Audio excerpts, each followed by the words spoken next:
very much, Chris. Yeah, so I think we've spent like yesterday afternoon sort of trying to pull something together here. And I've really just been very fixated on this idea of how can we genuinely show a bit of like behind the scenes, for those that sort of are interested in that. So I wanted to, as much as possible, not make this like us trying to sell our brand and our sort of setup, but more like show you, how we do things. So we've actually been pulling down decks from different stages of the project, and we have one specific project to sort of hone in on and talk through and go into detail. Of course, in the time we have to massively do this higher level. But hopefully there's some juicy stuff for everyone to get stuck into. At first, just a little bit about Fluoro, really from our differentiating sort of point. So we've done this exercise recently on trying to, articulate who we are and what we stand for. And where we sort of landed, it's a tricky thing, as you all know, like in terminology, everyone's a purpose-driven this, that, the other. There's all these words that everyone uses, but really it's like, how can we define how we're doing things differently? I genuinely believe, even though we're a small studio, currently around sort of 12 to 15 people, like we are one of the only studios that does the full thing. And I'm going to talk about that now. So we're a creative agency, specializes in new age brand and advertising. Pulled that out, new age, that sounds wanky. What do we mean by that? Basically, in my opinion, I'm going to massively do this in a nutshell, but like advertising is almost like a dirty word in the industry now. And I think where that stems from is this idea that, advertising used to be this like short, fast, flash in a pan, attention grabbing, make sales in and out sort of thing. So where it started, I don't know, many decades ago, it would be, can you stand out and get a bigger, brighter, bolder, smarter, clever advert in a wherever it is? Can you just stand out next to your competition and get eyeballs on your brand? So then through time, as like advertising and talking to your audience and brand and everything's developed, it's changed a lot. And now the sort of general principle is your brand is something meaningful with your vision, your values, your ethos, and then your advertising was this thing you do just to get sales. But now, because everyone has a social channel, everyone has a digital footprint, like everyone, in my opinion, is constantly advertising. The point at which your words and your images come together and go out, you're advertising. So we lean into this word advertising, and we do the full process from that, literally that positioning, vision, values, ethos, right through to executing what I believe is sick work. And not many studios do that. People will say they're brand identity specialists and they'll do that side of it. I see the identity as a toolkit. Then there'll be agencies that also get into guidelines and expression. That's your instructions. But then the final thing, the house you've built, is how it all comes together in your advertising. So that's what we mean by new age. And I think we sort of boldly sort of say it is brand and advertising. You'll see lots of ad agencies at the moment that are trying to sort of call themselves brand, and they're sort of trying to retrofit brand back into it because it's something more meaningful to people, but we are really leaning into both of them things. So to create something to try and get that across and get our services across, and we come up with this, what we thought was a really simple idea, but actually it's quite complicated. But if we say everything we do is creating imagery and writing words, essentially, we sort of trying to whittle that down into how that breaks down in terms of our services.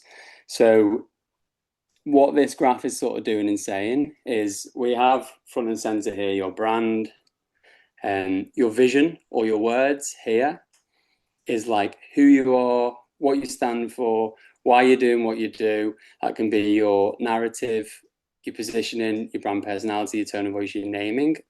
We do a lot of that as well. So that is literally like, who are you as a business or brand? We work on that side of things.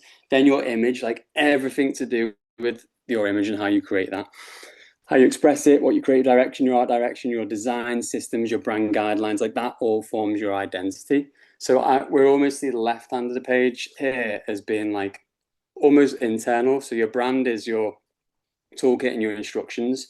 The point at which you pull all that together, whatever the format, whatever the execution, it's advertising in our opinion. So whether it's a tiny letter at the bottom of a tiny logo at the bottom of a letterhead or a global campaign, the point them two things go to your audience, we call that advertising. people try to call it content, creative, advertising. There's all sorts of different names around it, but that's what we term it as. And then when it gets to that advertising stage, there's many different parts to it. There's your identity, campaign, specific campaign identity, your brand storytelling, your editorial design, your production, your content strategy, your concept creation, film editing, VFX, 3D, So it's a really broad suite that we offer. With R.A.D, which we'll jump into a minute, we get to do all of this. And it's by far our most exciting and most successful project. And the fact that we're involved in absolutely everything, I think, is a telling sign that this works as a whole encompassing strategy. Okay, so I've got a few little anecdotes here, and things that we sort of believe in as a studio, let's say. So I'm paraphrasing John Hegarty here, and it's basically I've paraphrased that to be good work is 80% concept, 80% execution. There's so much in the execution phase, so much nuance, so much depth, levels of nuance and detail that only those that go through it and experience it and learn from it can really execute to its highest capability. So yeah, concept, strategy, thinking, direction, all that stuff is massively important, but execution is just as important to really nail it. I think it's very easy to see when brands have gone to X company for their strategy, then another company for their, their overarching direction and identity, and then another company for their advertising. And it's like a piecemeal thing. But really, if you can see that whole process from top to tail all the way through, then you're going to get magic work. People buy from other people's passion. Again, I'm paraphrasing Emma Stone in La La Land here.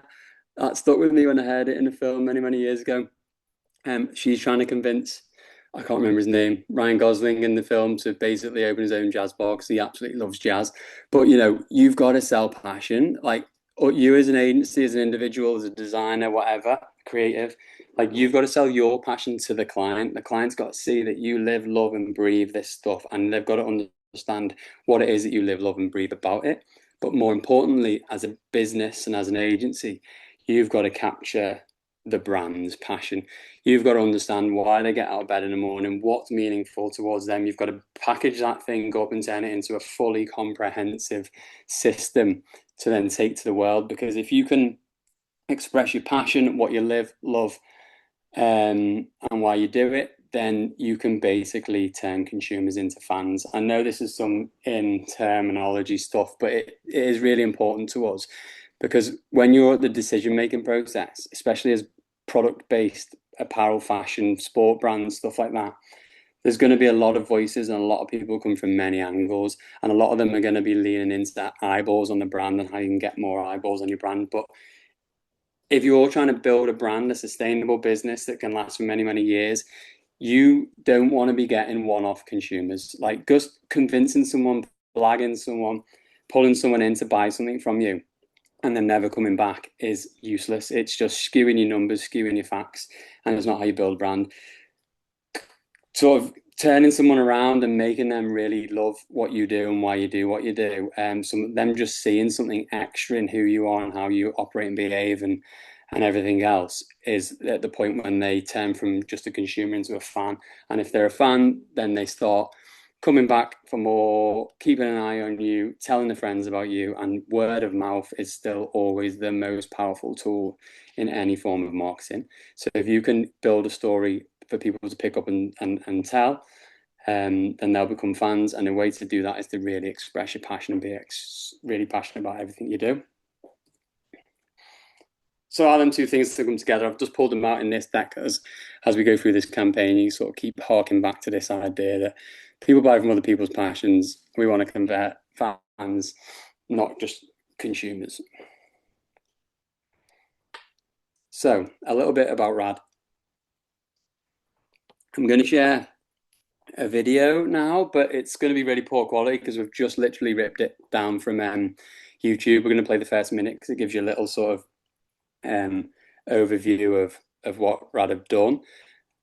To preface that, it's a shoe company. Ben, who I'll mention as we're going throughout this presentation is the founder. He came to see me over in Brick Lane about 6 years ago now. And he was like, I've just sold my gym. I used to be a CrossFit athlete, and I'd love to start my own brand. I think I want to make a shoe, but I don't know where to start. And I've been told you're the person to speak to about brands. So me and him instantly hit it off, got on really well. He was very different to anyone else who's come to see us about doing work, in that he was like, before I even get near designing and developing a shoe, or even knowing that we're going to be a shoe brand, I need to like work out who we are as a business. I need to capture all my thoughts and ideas, and we need to like work on our positioning, vision, values, and ethos. So we spent the first sort of, I don't know, 6 months to a year working with Ben on crafting that. At that point, we had a really compelling story that he then went and found a shoe designer over in Portland. Me and him jumped on a flight, knocked on this guy's door, presented to him. He was ex-head of Nike. He wasn't interested at first. He was like busy with other projects. So we flew over there. We presented to him what we were trying to do as a brand, as a business. He was bought in, and then sort of the company went from there. So here's a little overview of R.A.D. If anyone wants to watch this full video, it's called R.A.D Chapter 1. It's on YouTube. It's actually really good. I'm biased though.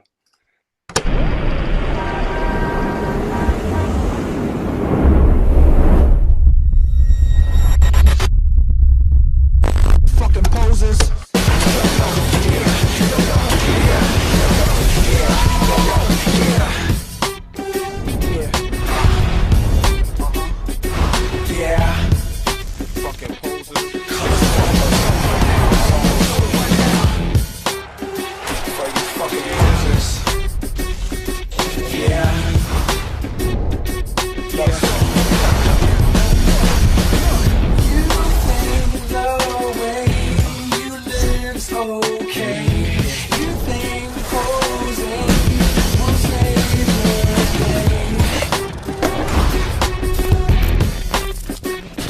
Something about a shoe and the form that really draws me in. From a very early age, I was obsessed with shoes. I became infatuated with finding the right shoe. I remember my first ever pair of Jordans, begging my mum and dad to buy me these shoes. We bought them when we were in our caravan in Wales, but I wasn't allowed them until my birthday. Every time they went out, I'd run into the bedroom, I'd go under the bed, I'd get them out and I'd sniff them, and then I'd put them back and go off again.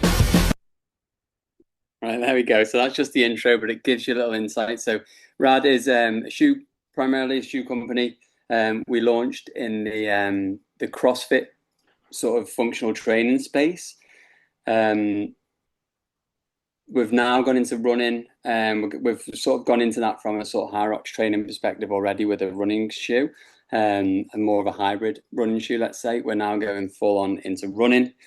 From a performance level, we've also announced that we're doing some skate and going into skate, and there's lots of other things that I can't tell you about where the brand's going to go. But in sort of 3 or 4 years since launch, from the first drop, it was a sellout.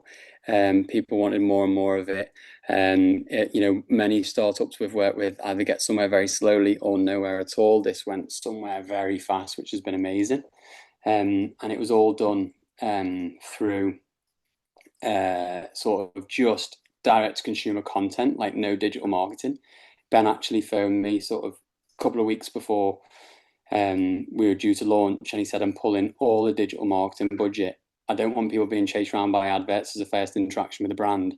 I'm giving all the money to you to basically create sicker, better, elevated content, because I truly believe that if people see something new and exciting, they'll talk about it. I thought he was mad. It was great for us. He was sending more money our way to do more cool stuff, but I thought he was mad. I was like, if no one sees this thing, they're not going to buy it. But I was completely wrong, and he was completely right. Because it was cool, because it was different, because the CrossFit community is like a sort of subculture. They talk, they share, they write about it, and it's had some real amazing success, and it's hopefully going to go places, or it is already going places, should we say? So, but what I want to jump into now is like this idea. This is almost a bit of like a passive aggressive from my perspective, because we get a lot of brands coming to us. They'll see R.A.D, they'll think it's cool, and they'll want a piece of it, and they'll be like, can we have a campaign? And we're like, you need to do the foundational brand work before you can get to the campaign. Like, you need to have established like who you are and what you stand for. And you need all of this direction in place so that we can be objective about creating something really meaningful to you as a business. So the brand narrative, I won't jump into this in detail. I'm just giving you an overview, but we established a brand narrative. We worked on this. We're constantly evolving it and developing it. But that is really their vision, values, and ethos, and then how we translate that to the outside world. Brand identity and guidelines. This is something that now most brands know they have to do and already have. But it's not something that everyone has. But again, like I say, this is your toolkit of tools that you've got to create. Everyone knows what that is, but we've done that piece of work. Brand expression is something that so many businesses and brands, in my opinion, overlook, and it's crazy that they do. Big brands, your Nike, Adidas, all that, they're constantly working on their brand expression every 2 or 3 years. They're updating it to keep culturally relevant and to, make sure that they're hitting all the right cues. But it's something that's so important. It's really your like creative direction. It's making decisions based on who you are as a brand and how you show up creatively. What effects you use, what motion effects, what grain, what grit, what sort of filmic is it? Is it illustrated? Is it hand drawn? Is it written? Is it sort of scratchy? Is it edgy? Is it polished? Is it like all them decisions need to be made, and they all need to come from a place. And once they're made, you can be very objective with everything you do going forwards. Seasonal direction and color concepts. Again, we're working with Ben and the team at R.A.D constantly on this. Like, we've had this whole positioning of like what we call organic futures, and it's this idea that we're inspired. Like R.A.D actually comes from the idea of rally against destruction. We talk about that being rallying against destruction of the mind, body, and planet. We don't lean into the planet things. We never want to look like a greenwashing brand, but behind the scenes, we really lean into this idea that like the world and the planet is amazing and it's inspirational. And if we can sort of start thinking about life in what is a term solar punk way rather than cyberpunk. For many years, we've thought about cyberpunk, and it's this sort of electricity, oil driven, like man-made, huge skyscrapers with lights coming out, and we're sort of living that world now, and it's no good. So, but with the amount that we've lived that and projected that in the past, actually has an effect on how like societies evolve. So if we can all start to be thinking about a world whereby nature is boss and we're just a part of that, and nature is cool, then can we bring that through in our sort of advertising and start trying to do more than just be a brand? I sometimes use the analogy of, if I don't know, Nike sportswear, like how they inspire the youth is like showing youth sat on a wall outside of the corner shop sort of thing. Can we actually inspire the youth through like the environment and the world and do something that we think is more sort of a constructive and positive, let's say? So we have this whole positioning that's in place. I've just gone off on one there. But my point being, if you're a brand that's ready to execute sick content, sick advertising, whatever you want to call it, like this foundational work needs to have been done. Different businesses will call it different agencies will call it different stuff, but essentially some form of narrative, your words, like your identity and your guidelines, and then how you're going to express that. And then can we pull through that into the seasonal concepts and the color strategy? And like I said, a lot of people come to us and they don't want to do this piece of work. If they haven't got any of this, we need to say to them, we need to somehow get this in a place so that when we progress into your campaign, we can be objective and it's not just subjective. I think Michael Beirut from Pentagram once said something that really stuck with me, which was, you need to focus on the outcome, not the you as the agency needs to focus on the output, and the client needs to focus on the outcome. The point at which the client starts worrying about the output, the project's gone, you're dead. And I've lived and breathed this throughout my career, early days with other agencies. And it's our job to do the thing, and the client needs to really worry about the final thing, and you don't want them getting involved in that process. And if you've done that strategical foundational work, then you've already done that and you can focus on the outcomes. So this is the campaign we're going to jump into. It's really hard, like trying to choose a campaign. We've done lots of stuff on lots of broad level. Like, we wanted to show you the V2 campaign, which was the launch. I'm going to just jump into, before I jump into this, I'm going to just show you the V2 campaign. was the launch of our main franchise, our main shoe. We were completely removing the old shoe and launching a new one. It's a massive moment for the brand, and everything pivoted on the success of this new model. So I just wanted to give you a quick overview of this, but this project had so many different parts to it. We had to sort of put the old shoe to bed, and we created this whole like fictional world in 3D where we put capsules and the old shoe was disappearing and getting put away.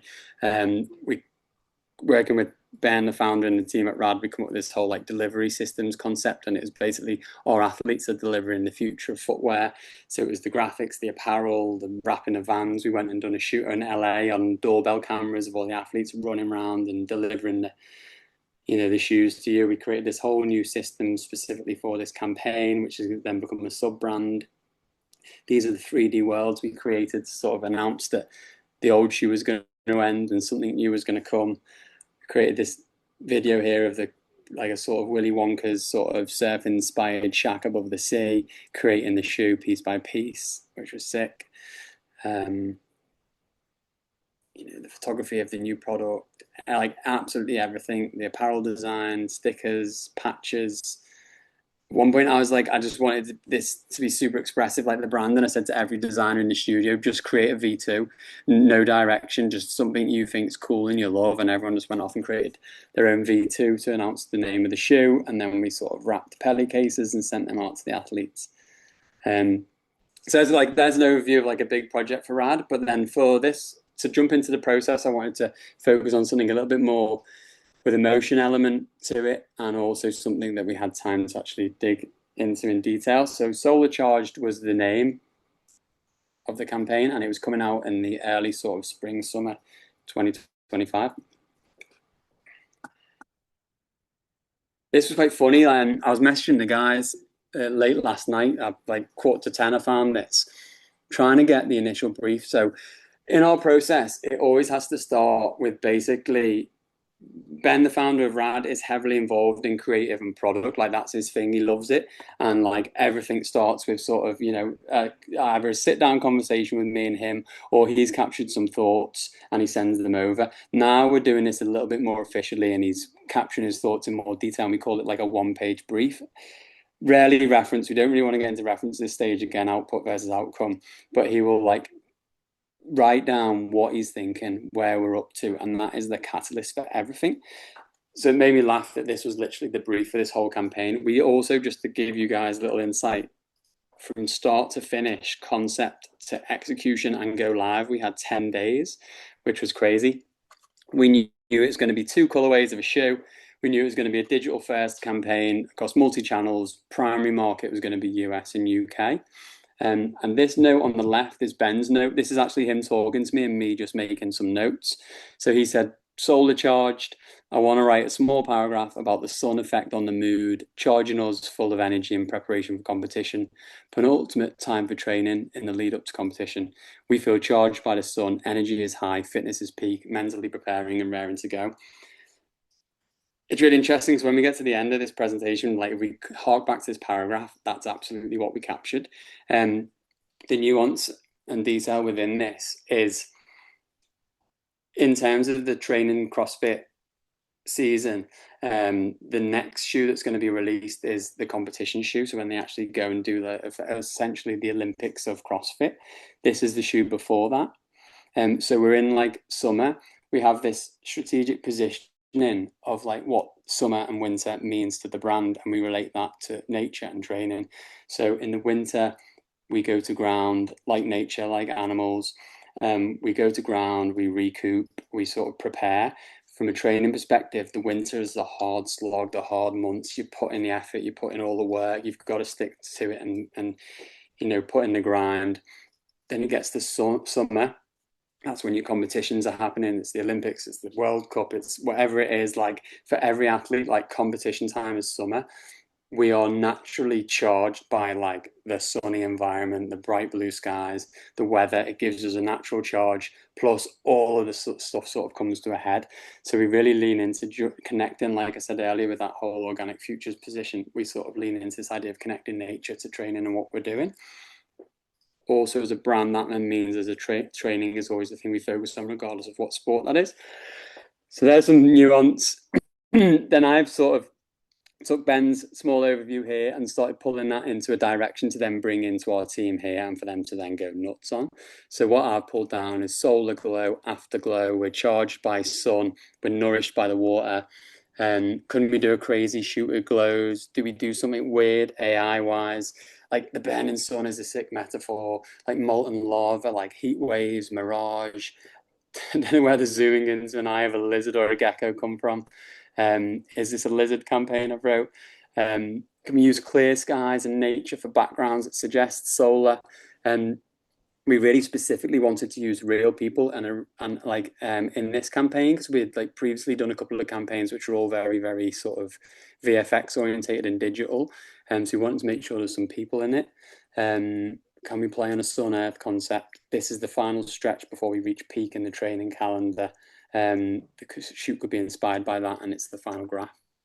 So that really was like the brief that come into the studio.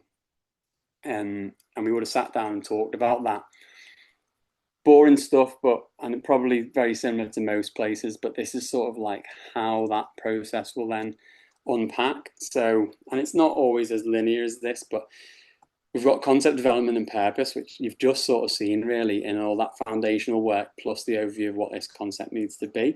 But like, you know, I'll sit there with the project manager and we'll sort of make sure that brief is as thorough and thought through as possible. And I'll have a good idea in my mind of like what I think this thing needs to be.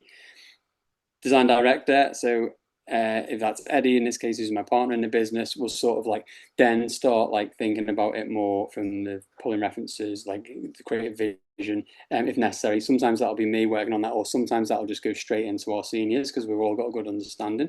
So someone will be put as senior design on the project, and that's when the sort of the magic and the action happens here. That's when the fun starts. That's where we get into how we're going to actually bring this thing to life.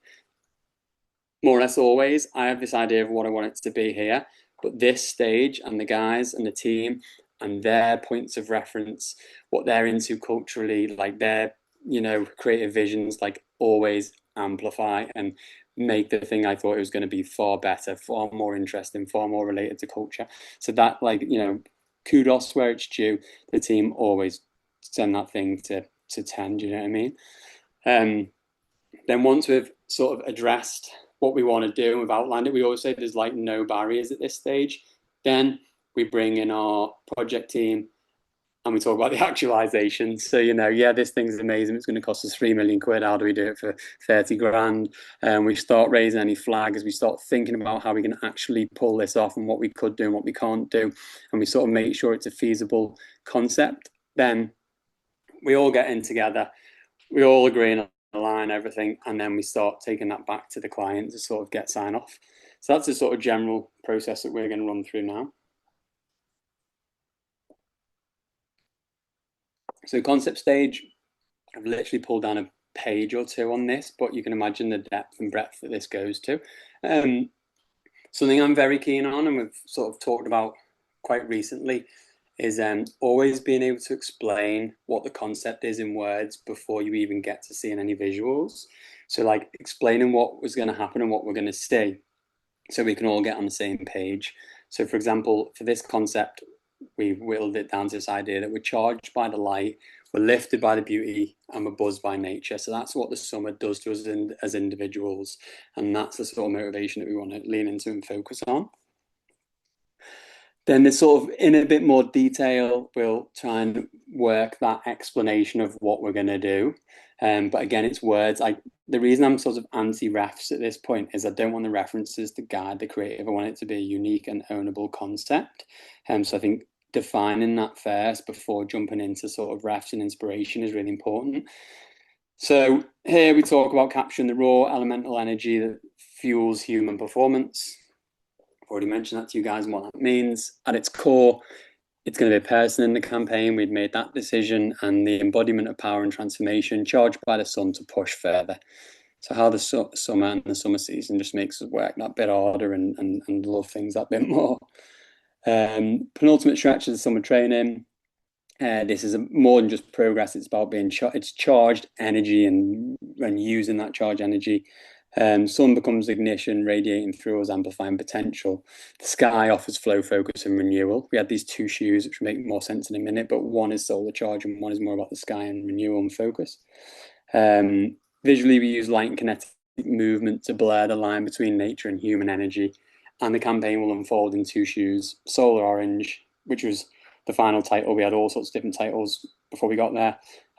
Sky Blue.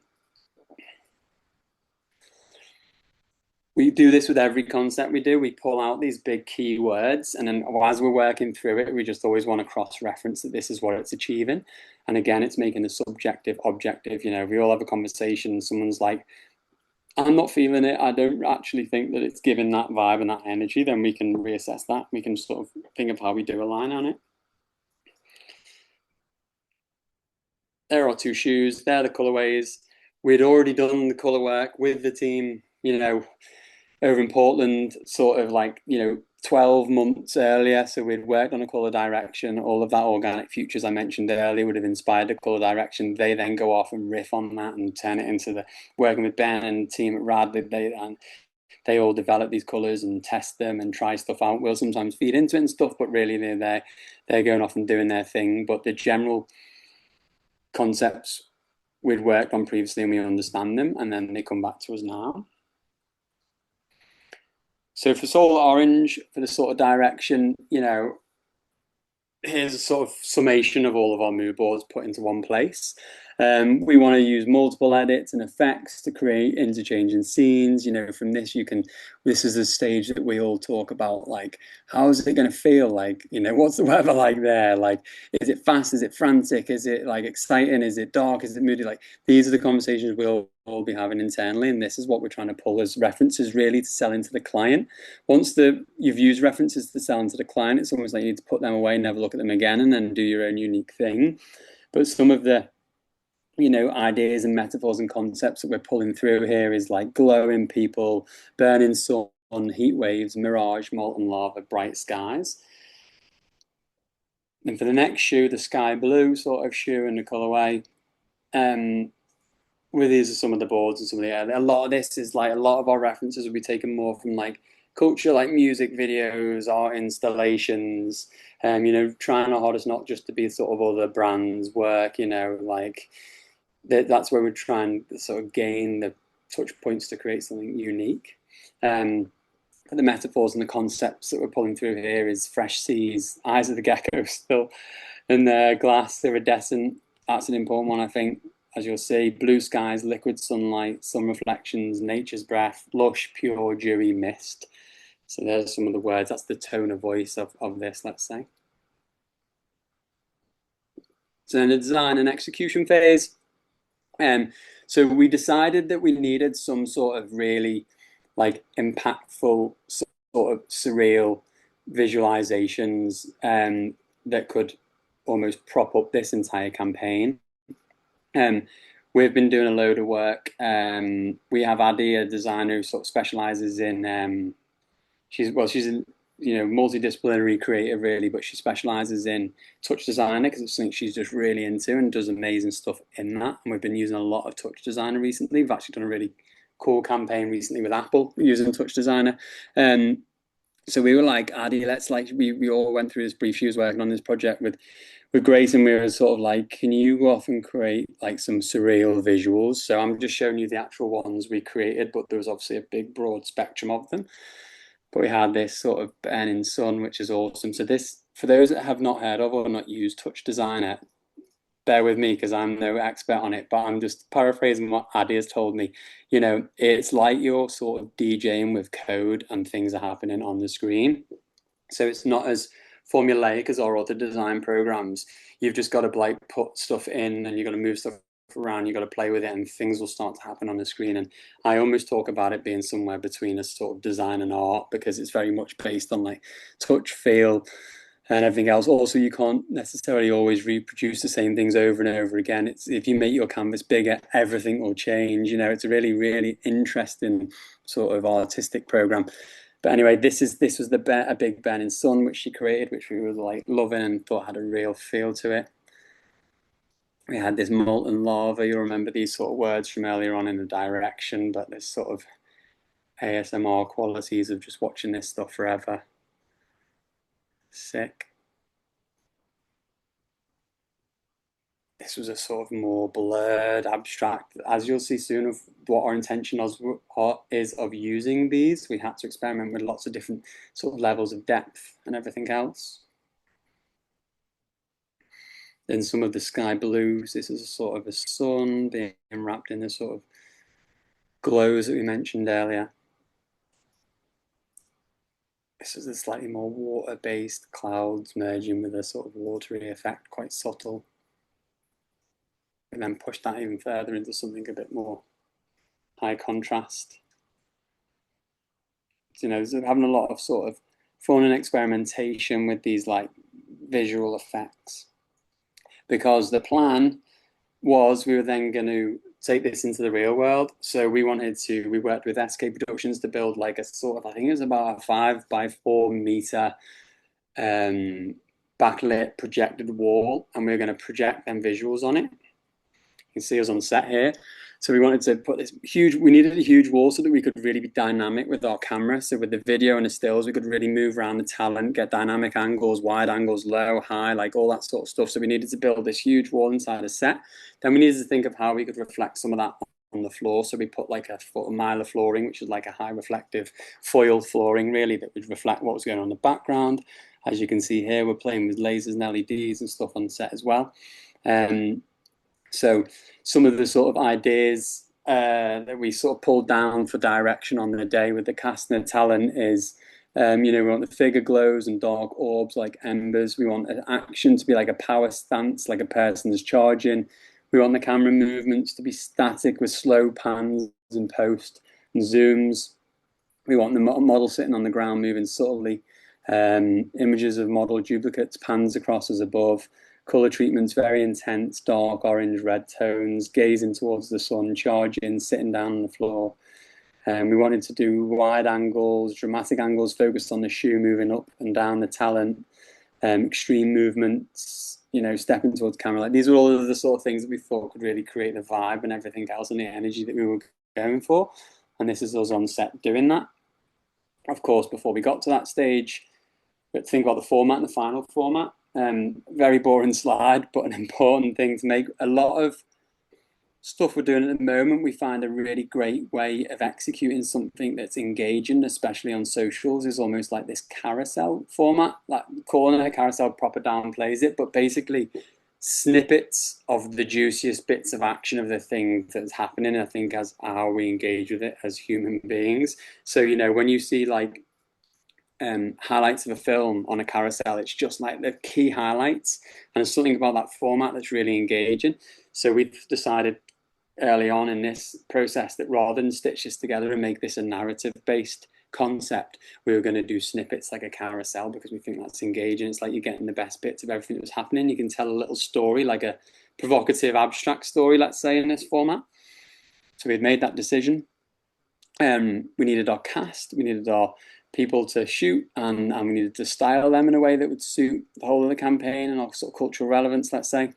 So this would be an example. It would be much more in depth in this, but this is an example of some of the references that we pulled from our perspective to then take to Frankie Noller, the stylist that we work on with a load of R.A.D stuff, who's super cool.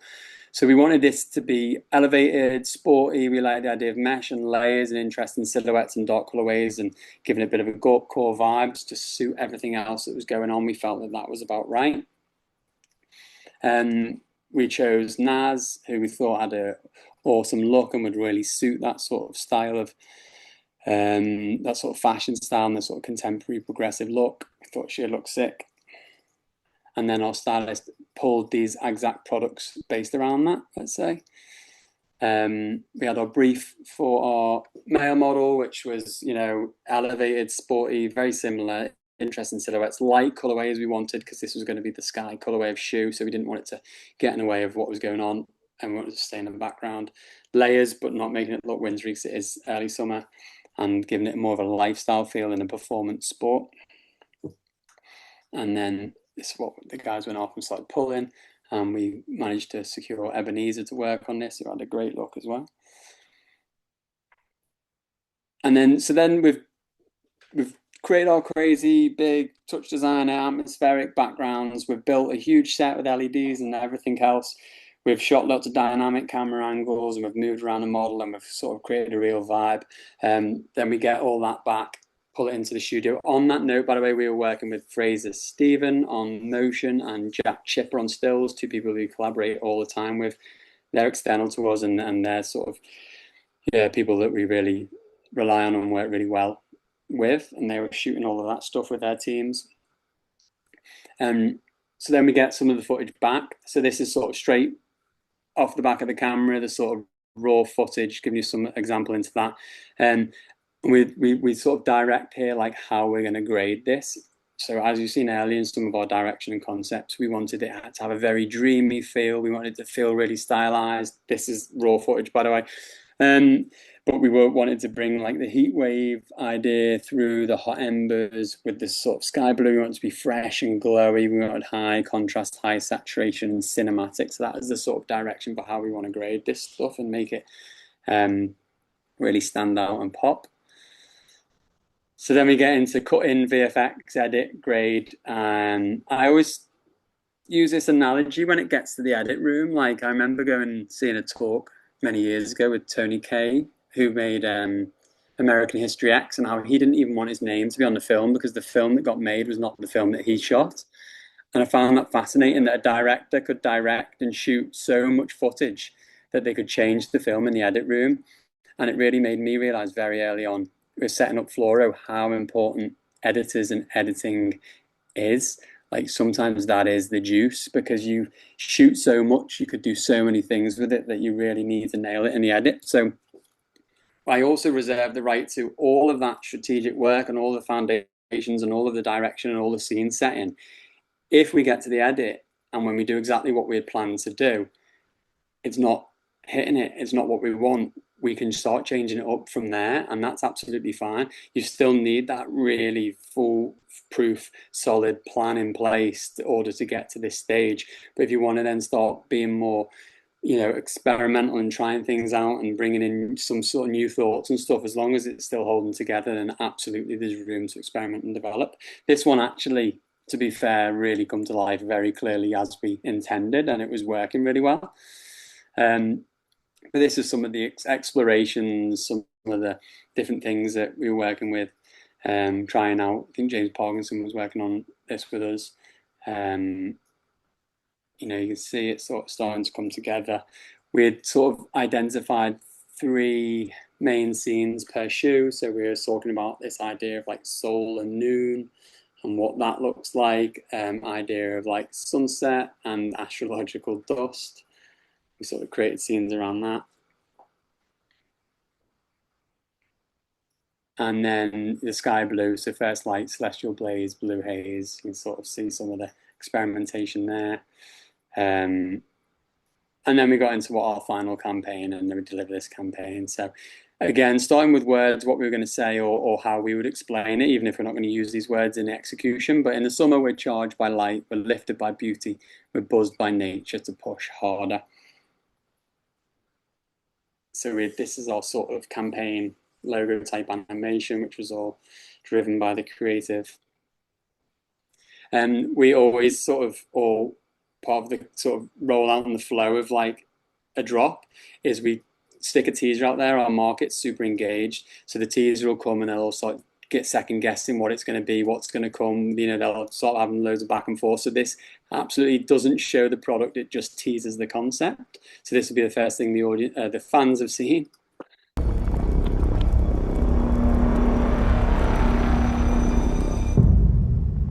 And after the teaser, we jump into the main assets. So you can see this all now graded, brought through all of that vibes.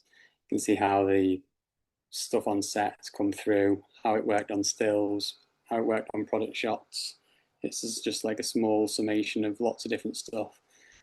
We actually love just using this exactly as it was to sort of be a bit thought-provoking and the burning sun and the sort of feel. Brought in some heavy sort of futuristic effects into this, which was cool. Then this was our sky blue concept. You can see how the set come through and how that looked. on the day, and how the styling took a backseat but still gave like a contemporary edge. Played with various sort of wide angle lens effects, transitions, stuff like that. And then some just powerful stills which really amplified the colorway.